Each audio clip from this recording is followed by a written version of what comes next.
গণতন্ত্র শেখাবে বলে কেউ কেউ ধমক দিচ্ছে, এমন মন্তব্য করেছেন বিএনপির সিনিয়র যুগ্ম মহাসচিব রুহুল কবির রিজভী। এটি ফ্যাসিবাদী কায়দায় কথা বলা বলে অভিযোগ তার। এদিকে প্রবাসী কল্যাণ প্রতিমন্ত্রী নুরুল হক নূর বলেছেন, জুলাইকে আওয়ামী লীগের মুক্তিযুদ্ধের বয়ানের মতো হাজির করা হলে ভবিষ্যতে রাজনৈতিক সংকট দেখা দেবে। বিস্তারিত জানাচ্ছেন আহমেদ সরওয়ার। জুলাই আন্দোলনে 17 জুলাই যাত্রাবাড়ী প্রতিরোধ দিবস উপলক্ষে যাত্রাবাড়ী মোড়ে সমাবেশের আয়োজন করা হয়। এতে বিএনপির সিনিয়র যুগ্ম মহাসচিব রুহুল কবির রিজভী বলেন, গণতন্ত্রে আলোচনা সমালোচনা থাকবে, সরকারের ভুল হলে ধরিয়ে দিতে হবে, সমালোচনাও হবে, তবে আওয়ামী টোনে ধমক দেওয়া হচ্ছে বলে অভিযোগ করেন তিনি। সমালোচনাও করতে পারেন, এটাই তো গণতন্ত্রের সৌন্দর্য, বিউটি।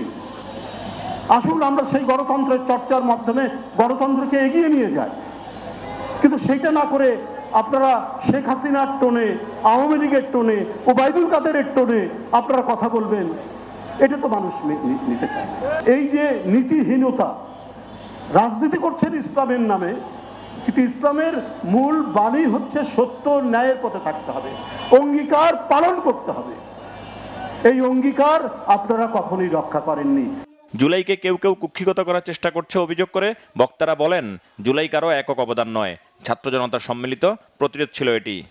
আমরা বারবার বলেছি যে জুলাইকে আওয়ামী লীগের মুক্তিযুদ্ধের ন্যারেটিভের মতো, বয়ানের মতো আপনারা হাজির করবেন না, কিন্তু গত অন্তর্বর্তীকালীন সরকারের সময় আমরা দেখেছি তারা একটা গ্রুপকে পৃষ্ঠপোষকতা করেছে এবং এটা হয়তো পরবর্তী আলোচনা আসবে, এবং এই আলোচনার যদি সমাধান না হয় আগামীতেও বাংলাদেশের রাজনৈতিক সংকট আছে।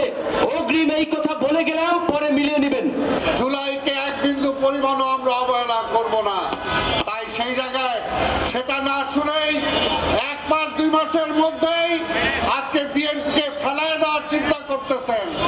এখনই বিএনপিকে গণতন্ত্রের শত্রু হিসাবে অনেকে আখ্যায়িত করার চিন্তা করছেন। তাই বলবো, ধৈর্য ধরেন, ধৈর্য ধরেন।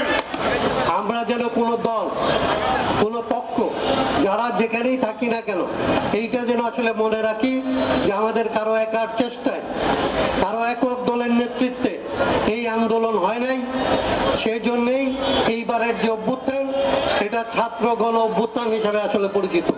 নতুন বাংলাদেশ পুনর্গঠনে প্রধানমন্ত্রীর হাতকে শক্তিশালী করতে সকলের প্রতি আহ্বান জানানো হয় সমাবেশ থেকে। আহমেদ সরওয়ার, বাংলা ভিশন, ঢাকা।